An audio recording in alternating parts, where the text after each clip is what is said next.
All right, guys, we are ready to begin.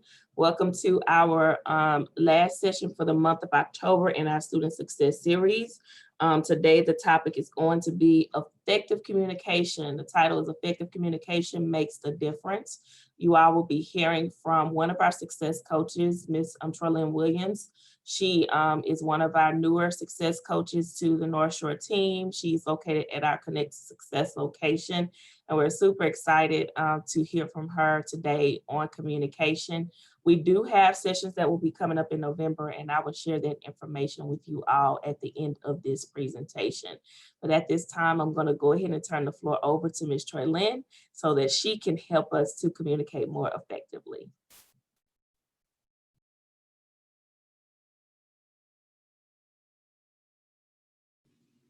Thank you, Dr. C.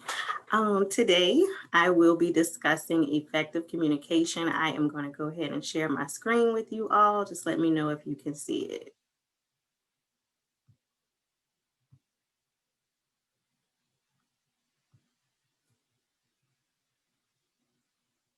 Can y'all see that? All right, great. Okay. So to get us warmed up, I want you guys to use the chat and let me know what comes to mind when you hear the word communication. So go ahead and type like a 1 to 2 sentence, well, not sentences, but maybe like a 1 to 2 word response of what you think about when you hear the word communication.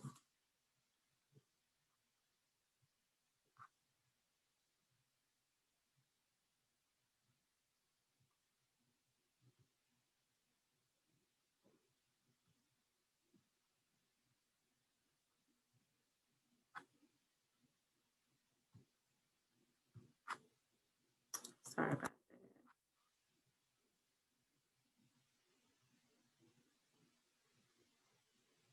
Are y'all chatting? Because I'm not seeing them. There it is. Okay, I see it now. All right, talking to others, conversation. Okay, essential. Yes, communication is definitely essential.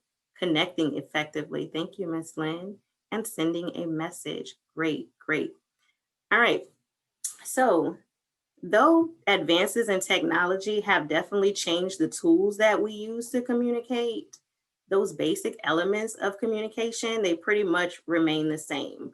You have a sender with an idea who is trying to convey a message to a receiver. All right. So right now I am going to stop sharing my screen so I can pull up a YouTube video that kind of covers the communication cycle. So just bear with me here.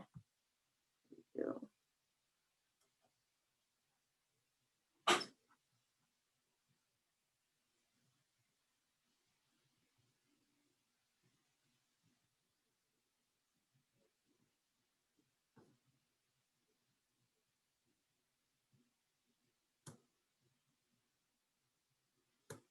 Can y'all see that?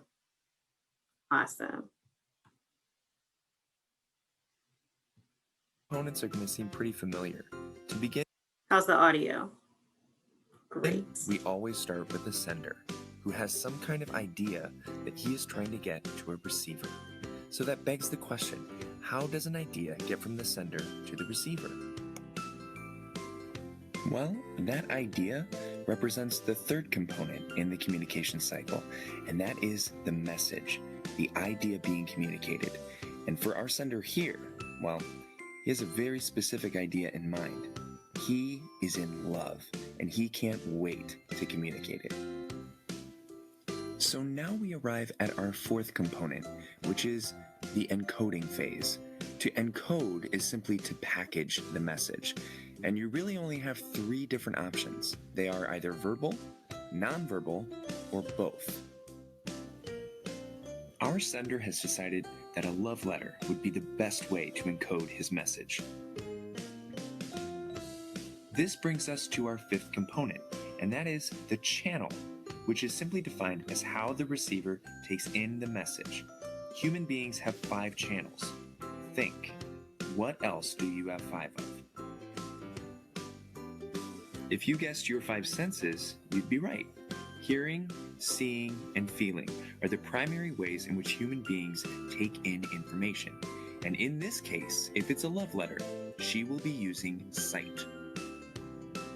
Having taken in this message, she now needs to make sense of it. And another word for that is our next component, and that is to decode it. So if encoding is packaging your message, decoding is making sense of it. So, she's unpackaged the message. Now all we do is wait for her response. What do you think? Will she be into him?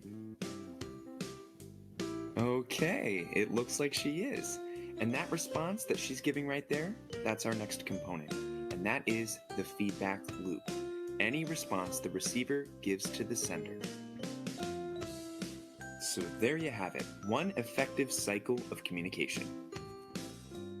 But wait, we're forgetting our final element, and that is noise, which is simply defined as anything complicating a message being sent or received. So if our sender has bad handwriting, our receiver can no longer decode his message. This, of course, alters her response, and therein changes the feedback. So in the end, it seems miscommunication is just as much a part of this cycle. Thanks for watching.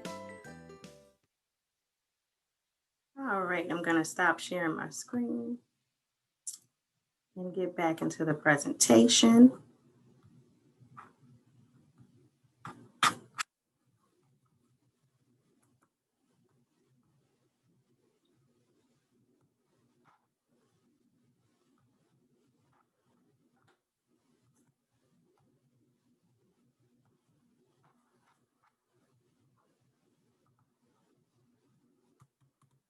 Okay, so as you can see in the video, the way a message is sent can affect how the receiver receives the message.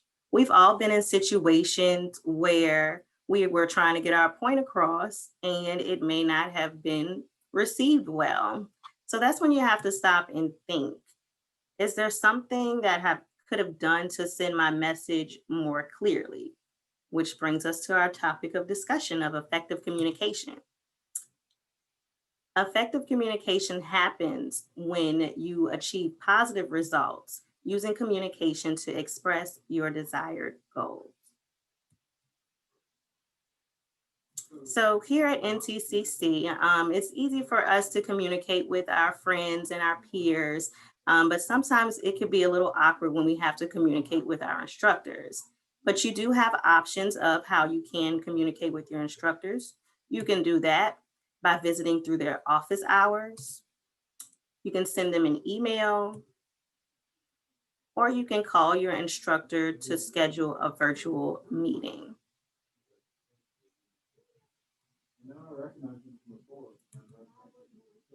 All right, so here are some tips for visiting your instructors during your office hours. You want to be mindful of your instructor's time and arrive on time. You can find your instructor's office hours by going into Canvas and looking at the announcements or looking at the syllabus. You want to make sure if you schedule an appointment with your instructor, you want to make sure that you are on time. You want to be respectful and courteous. You want to leave your attitude outside, leave it in the car, take a few deep breaths before you decide to go inside. Sometimes you can be frustrated, but you want to leave that frustration outside. You don't want to bring that in the atmosphere, okay? You don't want any kind of noise interfering with the point that you might be trying to get across. You also want to have a list of questions ready. Think about when you go to the doctor, all right? You don't just go into the doctor and say, hey, I'm sick, fix it. No, you want to give your doctor some symptoms and let them know, just like you would with your instructor. Hi, I'm having trouble with chapter 4. Can you please explain it a little more in detail? Instructors like when you are prepared when you come to their office.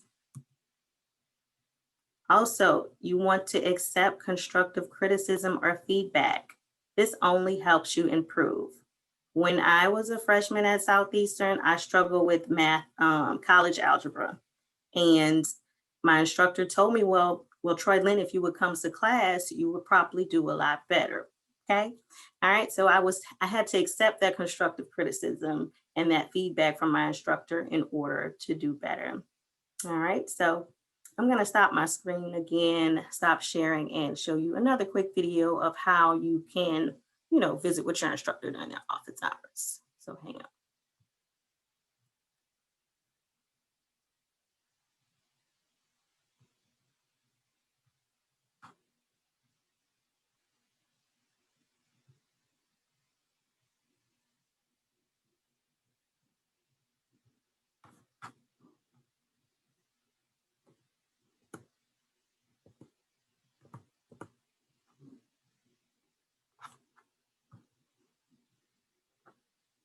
A lot of reasons not to meet with your professor.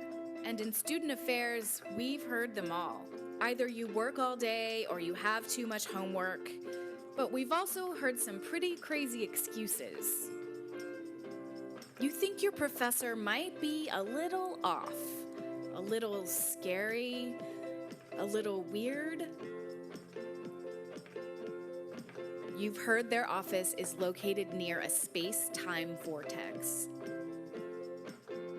You don't even go here.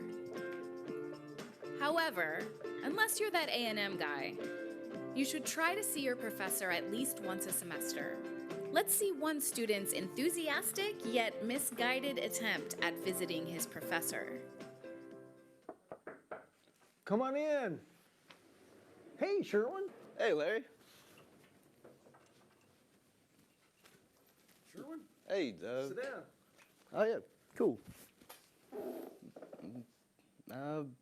Well, I know it's not technically your office hours right now, and I haven't been really going to class lately, and I'm kind of totally behind on my research project that's due soon. But I was hoping you could hook me up with that deadline extension. I really want to keep my GPA up. Let's take a look at some ways Sherwin could have handled that better.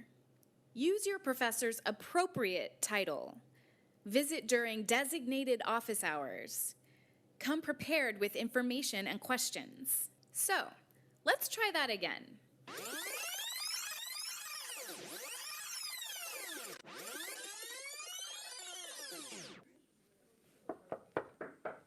Come on in.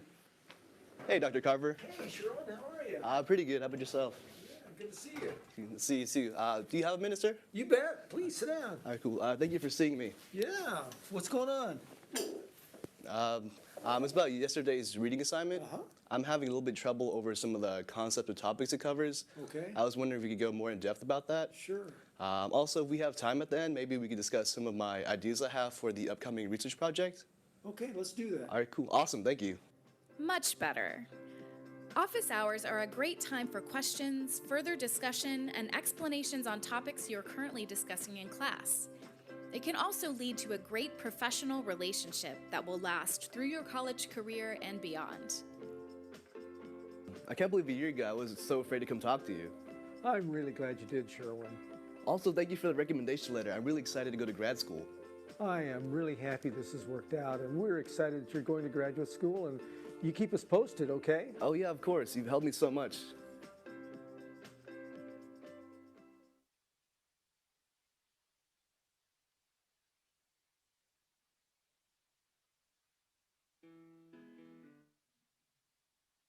Sorry about that.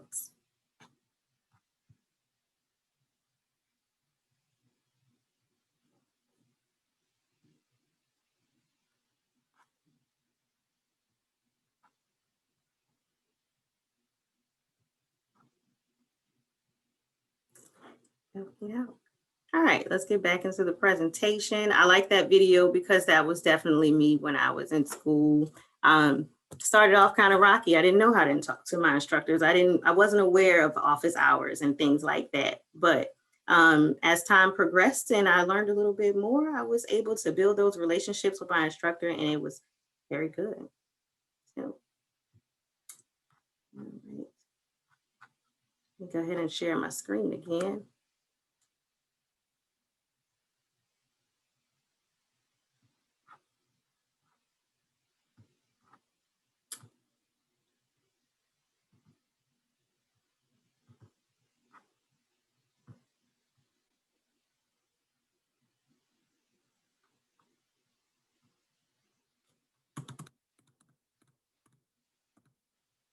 All right, you can also email your instructors.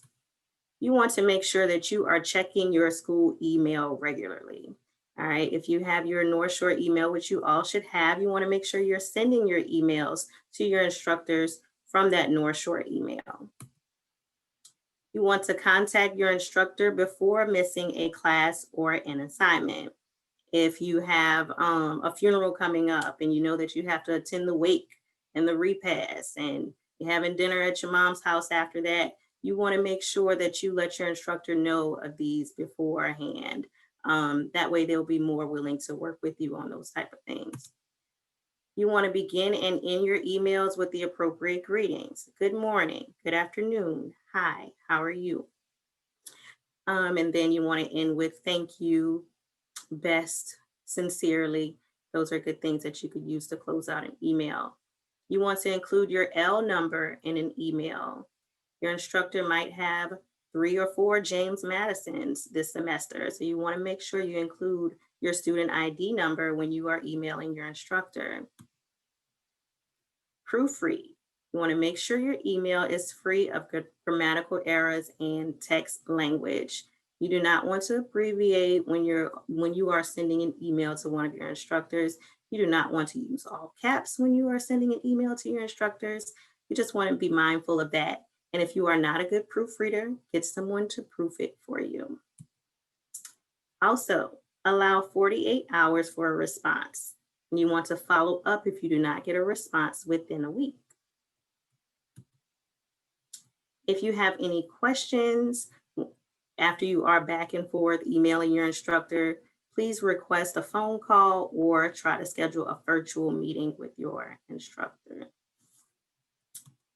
And remember, a good email is like a good sandwich. It has layers. So here's an example of an email that you would send to your instructor. As you can see in the address line, you're using your North Shore email, you can type the first 3 letters of your instructor's name and usually it comes up, but you always want to make sure you double check to make sure you are sending it to the right person. If you need to copy someone on the email, you want to make sure you use the CC and you will copy someone. Say you want to copy your student success coach on the email to show proof that you did email your instructor when we advised you to, okay? You're opening up with a nice greeting. Hi, Mr. Guidry, all right? And you're saying, I hope that you are doing well. You're not just coming out right and saying, hey, my grade is messed up. I need you to fix it, okay? We don't want that kind of noise because that would make your email seem a little mean, but you definitely want to make sure you are getting your point across. I'm emailing you because I'm having trouble coming up with a topic for the essay. Can you please share some brainstorming strategies? Short, sweet, and to the point, okay? And then you're thanking your instructor, you're including your name and your L number, the class that you attend, and then your day and the time that you attend. Tips for phone calls and virtual meetings. You want to make sure there is no background noise.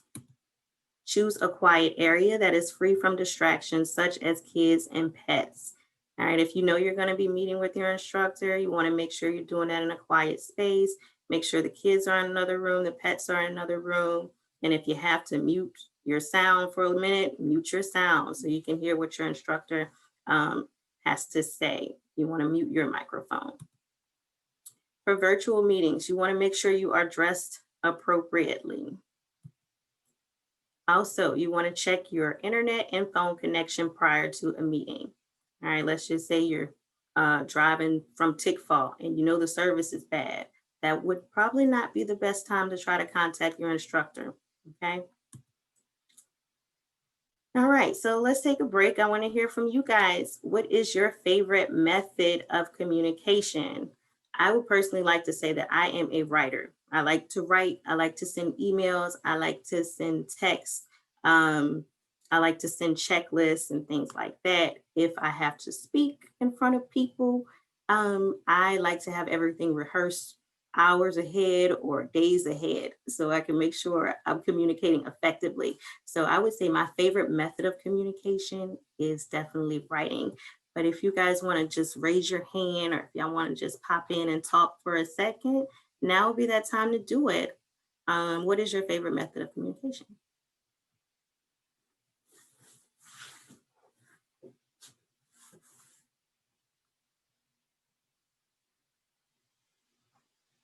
Anybody?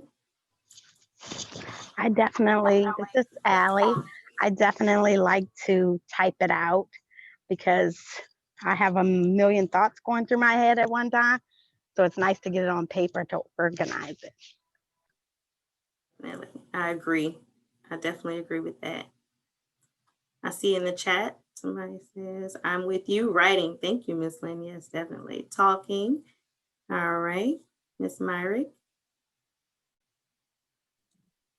I think for me, verbal communication is probably one of the communications that I'm most comfortable with. Part of that comes from my counseling background, just that heavy communication training. And I find it especially, and I'll be more specific, in-person verbal communication, because I like to look at body language and different things like that, that helps me to get a better understanding of what the person means. Sometimes when you just hear what someone is saying, you don't really get the full picture of what they're expressing, whether it's anger, frustration, or if they're sad. Sometimes their tone doesn't give you that. And so I do enjoy verbal communication in person when allowable. Definitely. I would say whatever method of communication works for you, I would say work on, I guess, becoming a master at that, and try to push yourself to communicate in other ways that you are not comfortable with, and it only makes you better, you know? All right, back into the presentation. Let's go.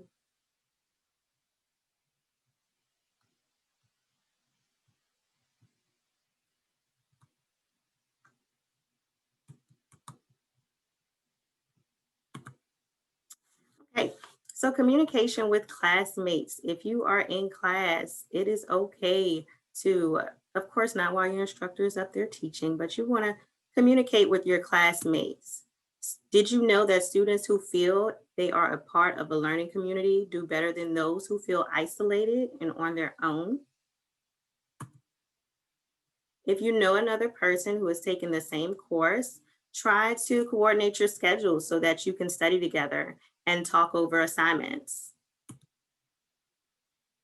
If you can interact with other students online, do it. I did my second degree completely online. My son was 2 years old at the time, and I just didn't have the means to go into a classroom.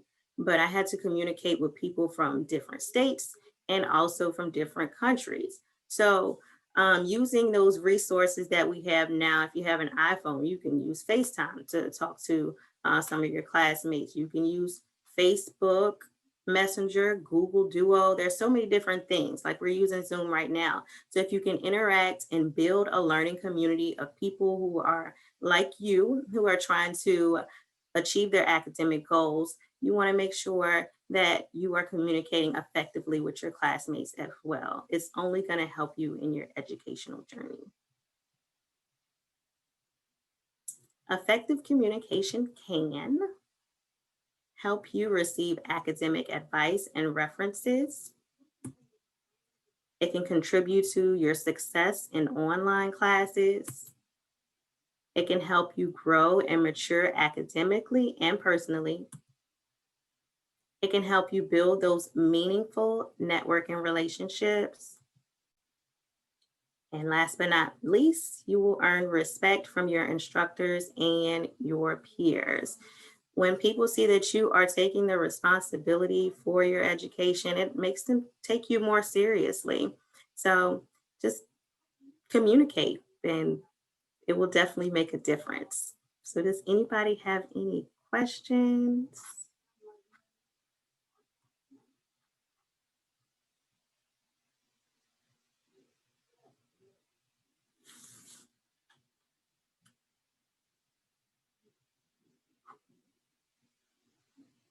No.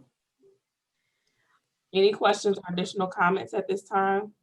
I would like to ask the students how they feel that the information that Ms. Troylynn shared with us today can help you both in your your academic life at North Shore, as well as how do you think that these skills can also transfer over into your future profession?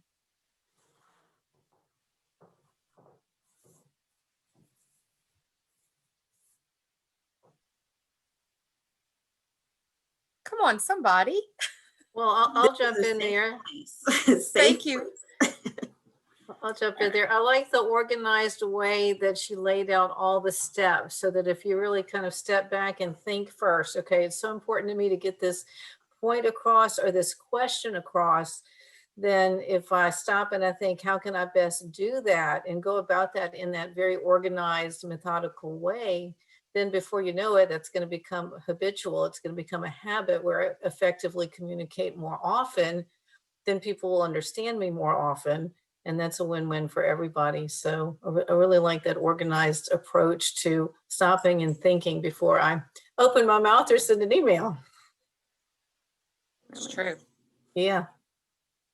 Definitely have done both of those things without thinking first. Usually it's not always Yes. pretty, let me just say. So Right. thank you for those tips, Troylynn. Super helpful.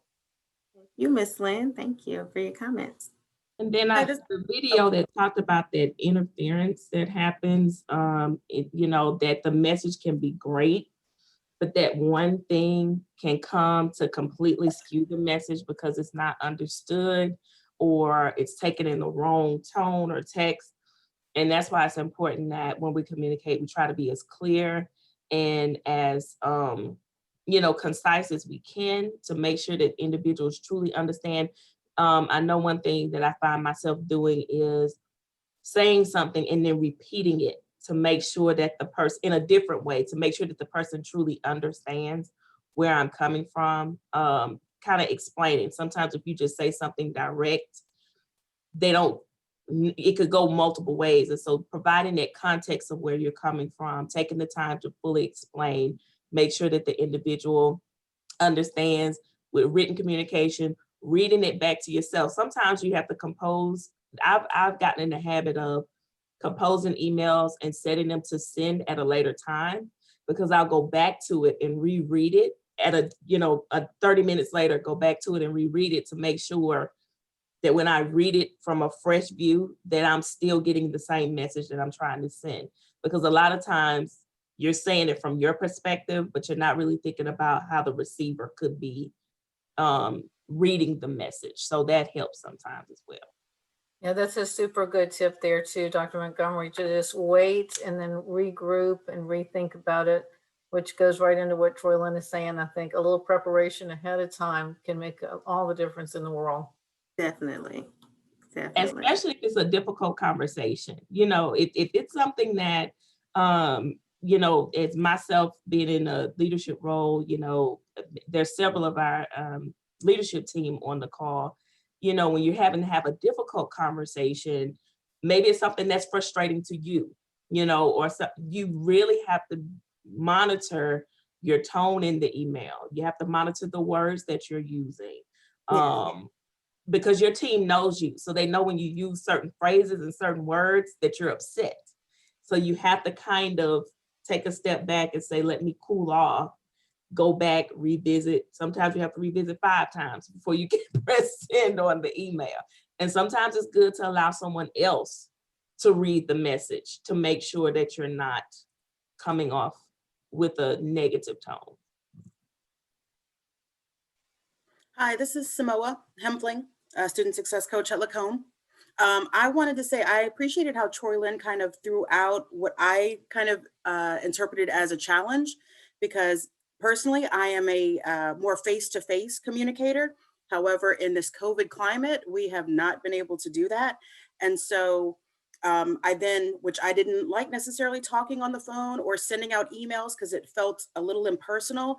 I feel like she's challenged me now to, guess what, communicate better as if I would in person, but I have to now work on those areas where I wasn't as good as I feel like I was face to face. So thank you for the challenge, Troylynn.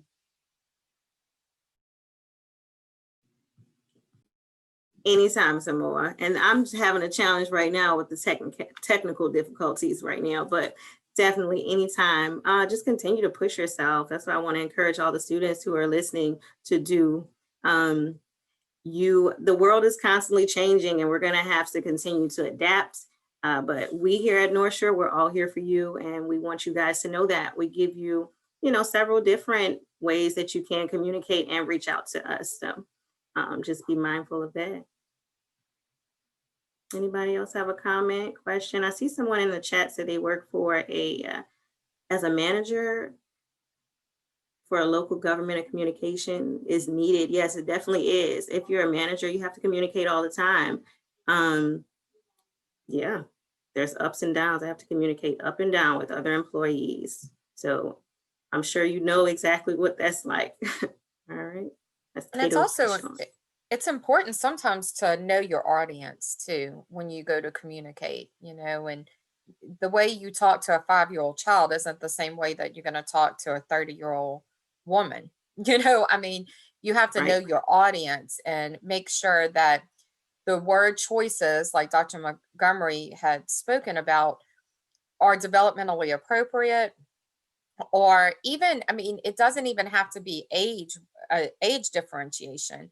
When I go to the doctor and he says, you have da da da da da da, that's like over my head because I'm not a medical professional. So he has to communicate and break it down so that I can understand it, because he knows his audience, myself, is not that kind of doctor, right? So, we have to know our audience. So sometimes, like, we get, as the leadership team, or, professionals in the educational environment, we use a bunch of acronyms, or we use a bunch of words, choices that other people aren't familiar with, but we use them on a daily basis. So we have to realize that, a new student, a new freshman might not be familiar with that terminology. So we have to adjust and educate them, and speak so that they can understand what we're trying to convey to them, and vice versa. So it's very important that you know your audience when you're trying to communicate. Dr. Leader just sparked a thought in my mind. I was just having a conversation earlier with a team member, and I was talking to her about how when I'm communicating with my team, I could be communicating the same message, but I have to communicate it 5 or 6 different ways, because I know, and I built relationship with the team that I work with, and I know their temperaments and how they will perceive certain things. Some team members, I could be very direct. Some team members, I have to package it a little bit differently. Some people are fine with, it's just kind of like looking at it like a donut. Some people, I can just put a little glaze on it and they're good. But some people, I got to put a little glaze, put some sprinkles on there, put some to kind of pretty the message up a little bit to make it where they can digest it. And that's kind of what we have to do. That's even with you out as students, building a relationship with your faculty members and knowing their temperaments. Some of them may be a little bit more lax than others. Some of them may have different strengths than others. You have to adjust to that. Same thing with your classmates. When you get into the workforce, you're going to deal with people from a variety of backgrounds and a variety of preferences and the way that they operate. So we have to kind of be flexible and nimble in the way that we communicate to make sure that all of the individuals are getting the right message from us.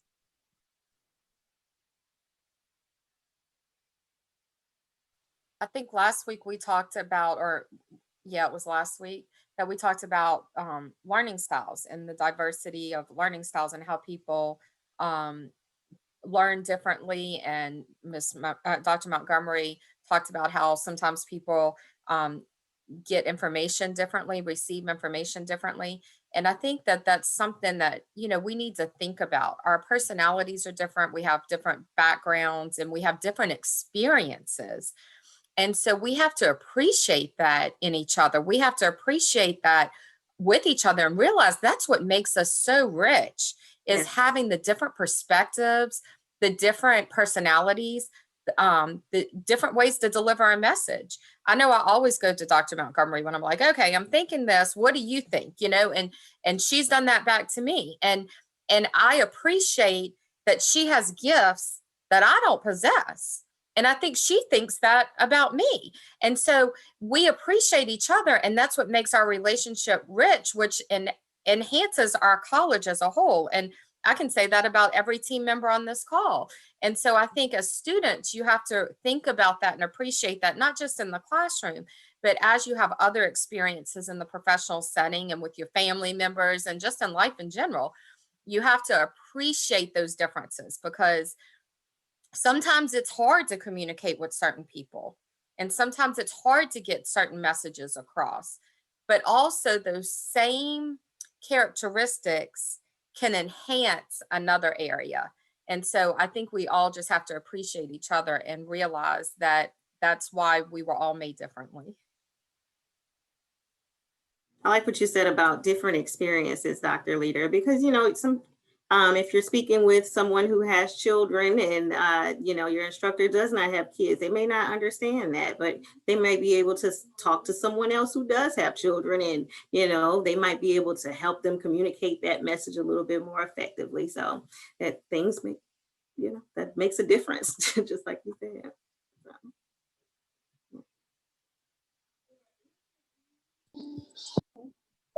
Do we have any other questions or comments?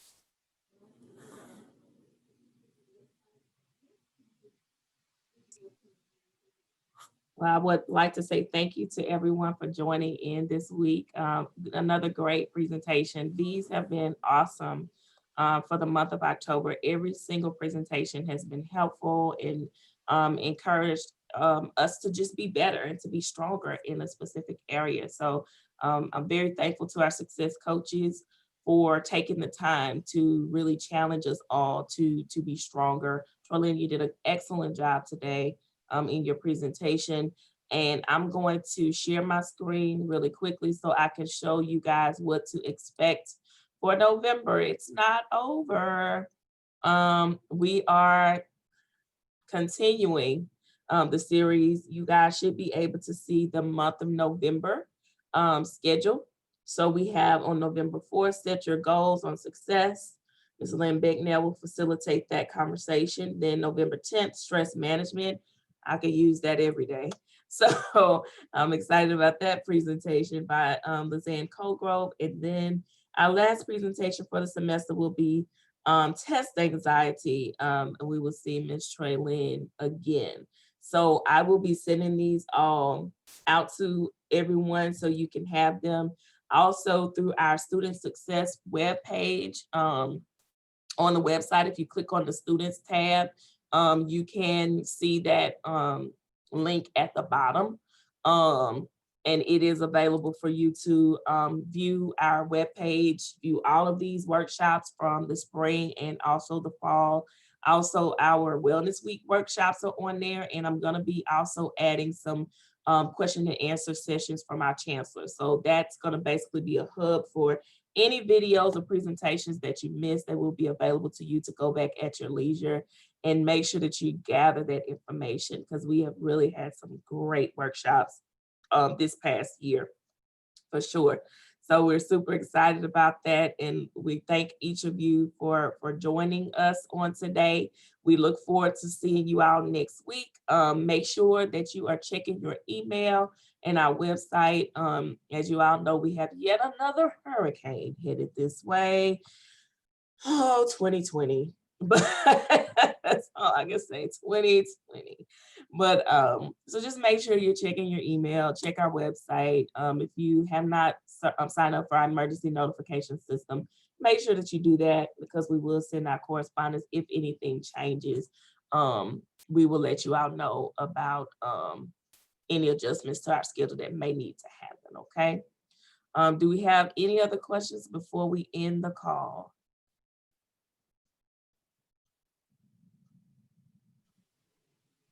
I just want to say thanks so much. Thanks so much for an awesome job. Lots of great information there. Thanks. Thank you, Ms. Lynn. Always so proud, very proud of our student success coaches. They really embraced this challenge that we gave them, and they, just really, really have knocked it out of the ballpark. So thank you on behalf of myself, because I learned from you also, but also for our students so that they can continue to grow from your wisdom. So thank you very much. And students, thank you for being so committed. Thank you for being committed to growing as a person and growing as a professional and growing as a student. This speaks volumes when you take time to participate in seminars like this. And just remember, learning doesn't stop at a particular age. You're always, you should learn until the day that you die, you know, and that's very admirable that you're here today. So thank you. And I encourage you to continue to join us for these calls.